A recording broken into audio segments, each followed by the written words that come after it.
Do you need a brain to be intelligent? Yeah. Yes.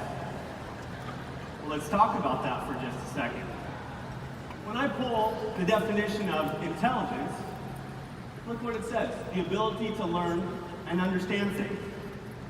I think this is what most of us think about when someone's intelligent, right? That kid who's really good in school, book smart. But what surprised me is that second part of the definition, the ability to deal with new and difficult situations. Okay? So think about that for just a second. I'm going to show you a video, and we're going to go from just single-celled organisms into insects and then into some higher organisms. And I want you to look at what, excuse me, if you can go back and play that, that was my fault. But if you will think about all the behavior that's going on in these different organisms, this single cell doesn't have a brain. Does it need a brain to be intelligent? How is it bouncing around that microscope slide, interacting with its environment, looking for food? It doesn't have a brain. How about this amoeba spreading out, looking for food? Here's an immune attack on a parasite. How do our immune cells know how to do this? Here are yeast growing, dividing. How do they know how to do it? Think about a plant. If I put a seed in the ground, how do those roots know to grow down and those leaves know to grow up? Plants can even respond to touch. Did you know that? What about sunflowers? How do they know to follow the sun through the course of the day, and in the night they reset themselves so they're facing the sun when the sun rises? We've all seen bananas rot on our countertops. This is a very interesting example. Plants clearly don't have a brain, but here they are feeding on an organism that has a primitive brain. How are the plants outsmarting those organisms? It's incredible. Ants, they follow these trails. How do they know? These ants are actually farming those leaves to grow a fungus that feeds the colony. Amazing. Ants are farmers. Forgive me if anyone's squeamish with spiders, but spiders spin a brand new web every single morning. It's where they catch food, it's where they store their food, and it's even what they call their homes. Okay? Probably an Australian spider. Sea stars. You think about them just sitting on the seafloor, not moving around, doing anything. But look, they're interacting. This octopus, it's going to instantly change color when it comes across a threat, and then mimic a fish and swim away. How do they know how to do this? Amazing. Honeybees, an incredibly complex behavior. So one of the sisters from the hive has been out foraging for food. She comes back to the hive, and through this little dance, communicates to her sisters where food's located, exactly what it is, and how far to fly. It's amazing. How do they know how to do this? In fact, they're changing a gravitational compass into a solar compass. How do they know how to do this? The chameleon is thinking about changing colors. How do fish know how to swim in schools? Why do baby ducks follow their mother? Why do dogs fetch? Right? Are they thinking about this? Cats hate water, but did you know they're really good swimmers? Why do most mammals, within minutes if not hours after they're born, why are they able to stand up and walk around? How do they know how to do this? Here's some human examples. It's self-preservation. They're not thinking, this hockey goalie save, and watch this save by a soccer goalie. This is slow motion. That goalie does not have time to think about making that save. He's just reacting to the play. Right? And I always laugh when people tell me they can't swim, because we're born with this inherent ability to make these primitive swimming moves, and we know to hold our breath underwater. Okay? So what is going on in all of these cases? From the single cell up to the human, is intelligence sitting on top of our shoulders, or is there something else going on? So do you actually need a brain to have this intelligent behavior? No. Think about you guys just sitting here. Are you thinking about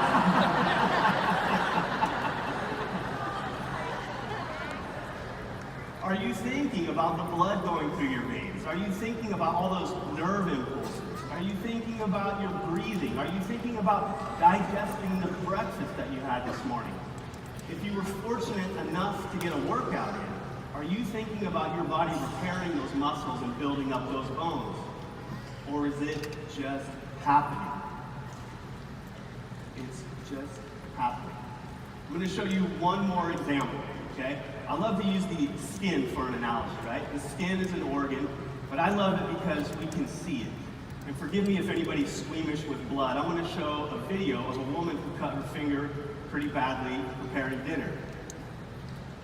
A pretty bad cut. But then, what she did was went on and photographed her finger every couple of days to look at that healing process. What most of us don't appreciate is the wound healing process is an incredibly organized process. It starts with the immune system to take away all that damaged tissue, and then your skin cells have to grow and divide to ultimately make your finger as good as new. It's amazing. Was she sitting there thinking, heal, heal, heal, or was it just happening? Amazing, right? So what did everything have in common? What's the word that you can use to lump all of these behaviors together? Do you call it luck? Skill? Adaptation? Maybe we're getting a little warmer. If you were to ask me, I'd call it this. Instinct. They just know how to do it. Right? Think about instinct for a second. We can feel when someone walks up behind us, right? We can feel when somebody's staring at us from across the room. Right? This instinct. So if we have this instinct and these other organisms have this instinct, where would it live in the cell? Here. It lives in your DNA and your genes. And just to clarify a little bit of terminology, if I were to reach into the nucleus of one of your cells, pull out that DNA, and stretch it out here on stage, it would be between 2 to 3 meters long, right? Or 6 to 9 feet. It's massive, all coiled back up on itself microscopically and put back inside the cell. A gene is just a small piece of that DNA. Okay? We have somewhere between 20,000 to 35,000 different genes inside of every one of our nuclei. Amazing. Let me ask you a question. Is DNA active or passive? How many people say active? How many people say passive? You might be surprised by my answer, but I say it's passive. Okay? DNA's job is to do nothing more than store information. It's just sitting there. I'll give you a couple examples. I used to work in a genetics laboratory. One of the projects in that research laboratory was working with archaeologists. So the researcher would go to these archaeological sites and bring back to the lab stone tools. Now, if you've ever seen a stone tool or a weapon, they're incredibly smooth and incredibly sharp. Right? But when they pass through tissue, whether it's human tissue or animal tissue, tiny microscopic amounts of DNA make it into these micro cracks that are in these tools.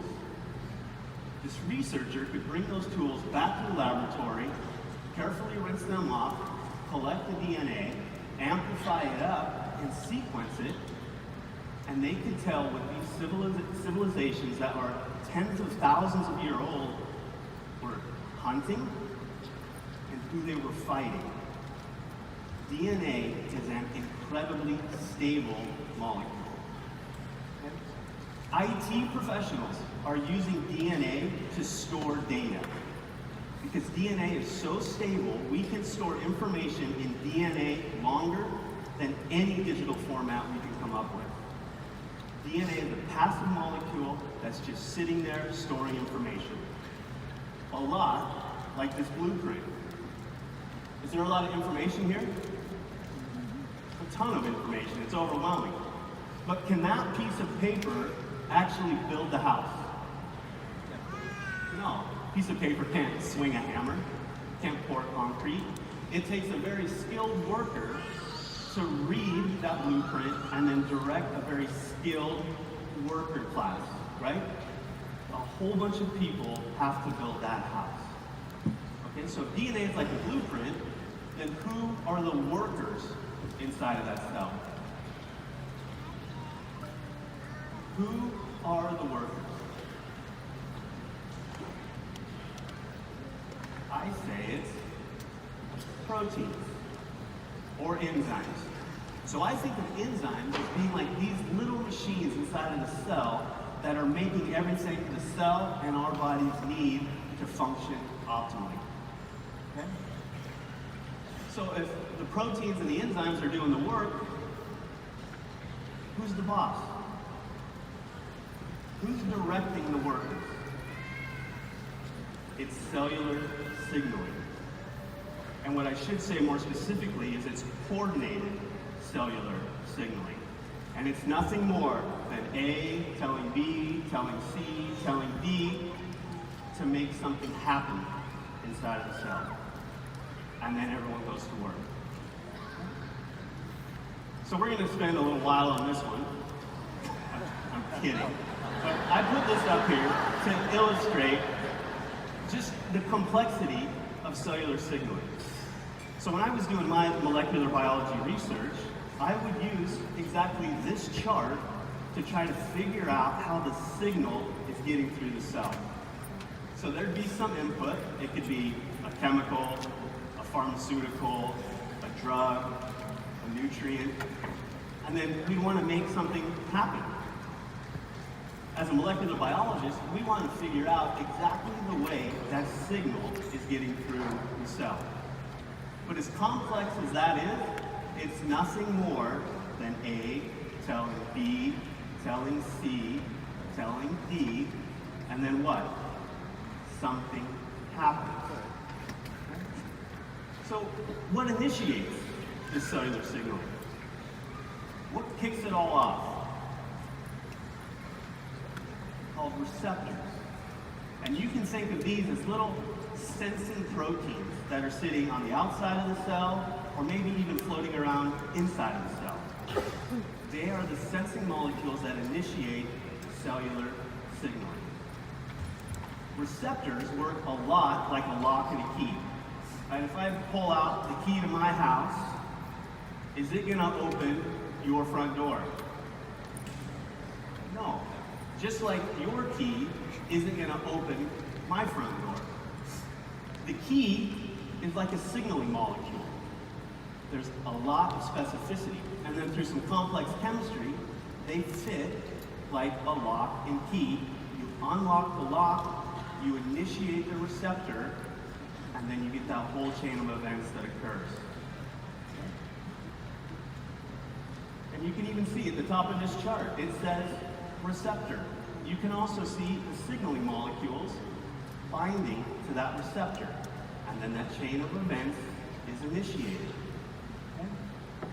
Another analogy that I like is that cell signaling is like a chain of dominoes. Okay? And if you've ever seen these massive shows of people knocking over dominoes, they always like to have a big grand finale. Right? So there's an input with the signaling molecule, and then something happens. Okay? So I'm going to show another video here, but can you all see the different aspects of cell signaling here? What would the signaling molecule be? The finger.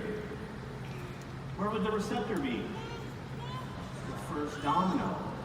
Then you get the chain of events, and then something's going to happen. So what? A tiny little input. One domino is going to knock over 2 dominoes. And then all of those dominoes fall, and then bang, something massive happens. Okay? This is the power of cellular signaling. We can get massive effects from tiny little inputs. And I can give you 2 examples you're probably familiar with. Think about a bodybuilder. They can ingest small amounts of testosterone, and they can put on massive amounts of muscle and completely remodel their physiology. Think about women, birth control pills. You can take this tiny little pill or a patch and completely remodel a woman's reproductive physiology. Tiny input can have massive consequences. This is the power of cellular signaling. And to put it another way, here's another chain of dominoes. That first domino that he's going to have to knock over with a pair of tweezers just weighs 1 or 2 grams or a fraction of an ounce. That last domino is over 100 pounds or about 50 kilos. Okay? So you can get this signal amplification through self-signaling pathways. It's amazing. This is the power of cellular signaling. This is what's coordinating cellular function. So then, what would the purpose of these cell pathways be? Well, do you remember that second definition of intelligence? To react and respond to their environment. Their internal environment, their external environment, and maybe what's going on somewhere else in our bodies. Okay? So is that not a form of intelligence? This is where that instinct or that intelligence is living. And it literally doesn't matter which cell signaling pathway I put up here, they're all working in the same way. As complex as they are all working in the same way. So now, what about nutrigenomics? For me, the seminal work is here. Have you ever heard that chocolate, and that nasty dark chocolate, is actually really good for your cardiovascular health? Yeah. But why is that? And this was exactly the question that these researchers wanted to answer. Why is chocolate so healthy for us? So these researchers go in, they pull out the different compounds from chocolate, and they start to investigate. But to their surprise, they found 2 things. One, these compounds aren't actually that abundant in chocolate. So they're present in low concentrations. Moreover, they found that when they give these compounds to people, they are very poorly absorbed. So if there's not a lot of them to begin with, they're not bioavailable, how can they be having such great effects? This is what they sought to answer. They found that one of these compounds from chocolate can't make it into the cell. So it's not even getting in where it can do any good. But what they found through a series of experiments is that it's actually binding a receptor and doing what? Activating cellular signaling pathways. Then they go on and do the molecular biology, they figure out how that signal's going through the cell, and they're even able to identify the proteins that needed to be turned on so that we can experience those cardiovascular health benefits when we indulge in some dark chocolate. Okay? This is the whole concept of nutrigenomics, using nutrients to activate cell-signaling pathways to turn on health-promoting genes. Simple, right? So now you can trade me spots and finish the lecture then. How's that? So how does LifeVantage then apply these principles to its product line? How are we utilizing nutrigenomics in making you as healthy as possible? The easiest way to talk about it is by couching it in the theories of aging.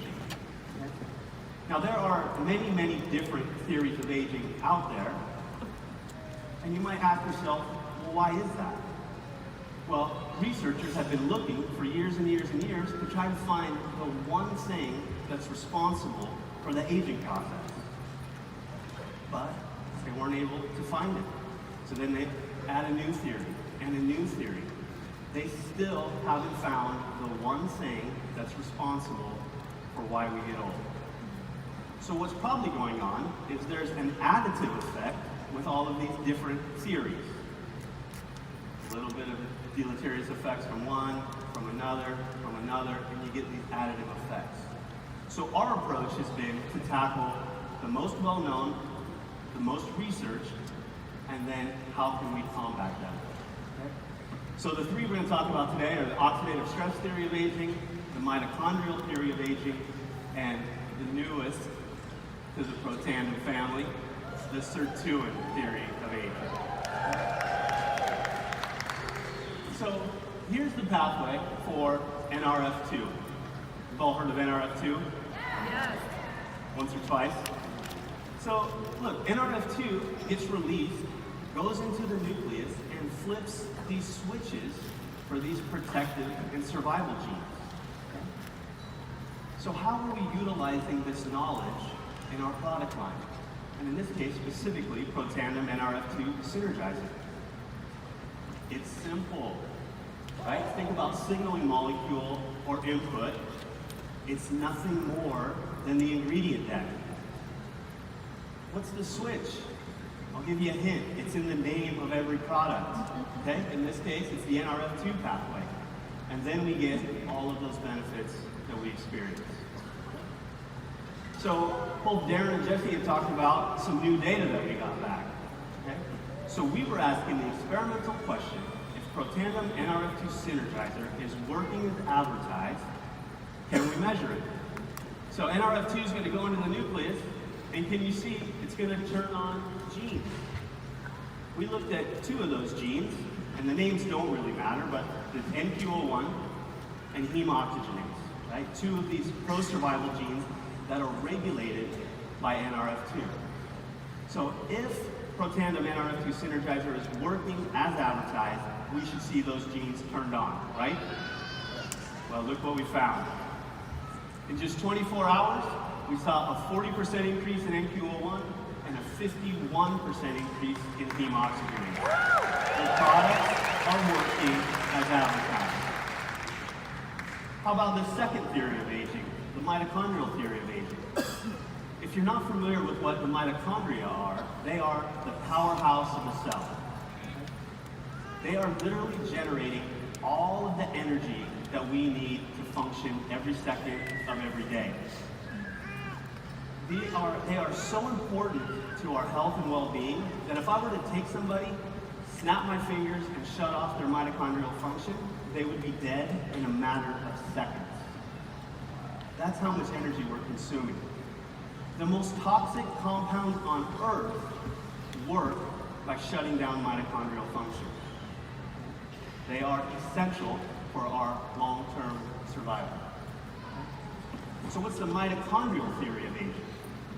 The mitochondrial theory of aging states that as these mitochondria are working, and even the healthiest of mitochondria are producing a little bit of oxidants and free radicals.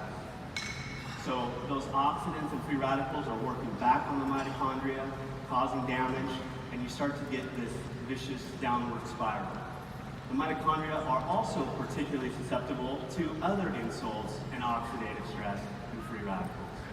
So you can see it just continues to viciously spiral downhill. As we age, the mitochondria don't work as efficiently, and they produce even more free radicals and antioxidants. So we were asking the questions, were there things we could do to promote mitochondrial health? The gene that's been shown to regulate mitochondrial health and mitochondrial turnover is called what? NRF1, the name of the product. So again, if we come back to our framework, the signaling molecules or the input are the ingredients. What's the switch? The NRF1 pathway. And then all of those health benefits related to mitochondrial health. So again, if we come back to our scientific framework, and Protandim NRF1 Synergizer is activating the NRF1 protein, we should be able to measure the genes that are regulated by NRF1.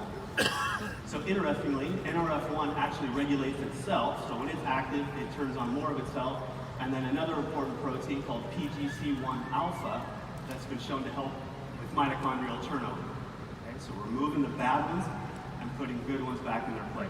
Okay. What did we find? We found that Protandim NRF1 synergizer could increase the NRF1 gene by 65% and increase PGC1 alpha by 71% in just 24 hours. The products are working as advertised. Let's talk about this latest theory of aging to LifeVantage, the sirtuin theory of aging. Hold your hats, here we go. There's a family of proteins called the sirtuins. The sirtuins are so interesting because when they're activated, we get a number of health benefits that result. So up on the screen, I've really simplified this, but one of those is called autophagy. This is known as cellular cleanup. So you can literally think of this as being a little vacuum cleaner moving through the cell that's picking up all the garbage that accumulates over time and as we age. And then we talk about balancing a healthy inflammatory response, and you get this whole host of health benefits that ultimately result in healthy longevity. The problem is, sirtuin activity declines by 60% as we age. So what can we do? We looked at sirtuins and we asked the question, what's the thing that's been shown in the scientific literature to best activate sirtuin activity? It's a phenomenon called caloric restriction. Now this isn't just a little diet. We're talking about drastically reducing the number of calories that you and I would eat every day. We would only be able to eat about 700 to 800 calories every single day if we want to activate sirtuin protein. Does anyone want to eat 750 calories the rest of their lives? No, it's a miserable existence. Okay? So caloric restriction activates it. More research went on and they found something very interesting. There was a molecule called NAD that is required for that sirtuin activation. Okay? So under caloric restriction, what's been shown in terms of increasing sirtuin activity? There's a 94% increase in the activity of these sirtuin proteins. If we want to look at NAD and activate sirtuins through NAD, we also have to look at the NAD biosynthetic pathway. Forgive me, this one is complicated. But what I want you to take away is on your left side, your body can make NAD from scratch. Okay? On the right side, your body can make NAD by recycling the NAD that's been consumed in various enzymatic reactions. So two ways to make NAD, from scratch or through recycling. So we asked the question, could we activate the NAD biosynthetic pathway nutrigenomically? Again, it's nothing more than utilizing the signaling molecules for the input, the ingredients in the product, the switch, the NAD pathway, and then all of the health benefits that we experience. So we come back, oh, trust me, it gets way, way better. You're clapping already. So if we come back and we look at this NAD biosynthetic pathway, there's two enzymes that are the most important to make NAD, recycle NAD. Okay? If we go into the laboratory and we measure the upregulation of these genes through these nutrigenomic interventions, what did we find? We see a 12% increase in the expression of these genes. But remember, it's sirtuin activity that we're trying to target. So what did we see? Remember, caloric restriction increases by 94%. What did we find? 100%. 100% activation. Amazing. And just for fun, we were curious about the competition. The competition is utilizing a different approach. They're not using nutrigenomics. They're trying to make it from scratch. Okay? What did they show? Only a 2% increase in sirtuin activity. 50 times lower than Protam and NAD Synergizer.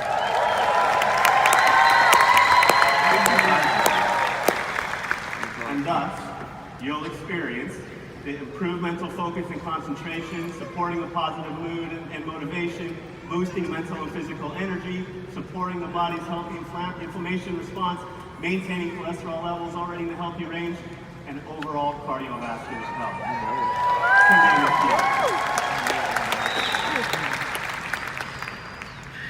Amazing. This nutrigenomic approach to nutrition works, and we can show that.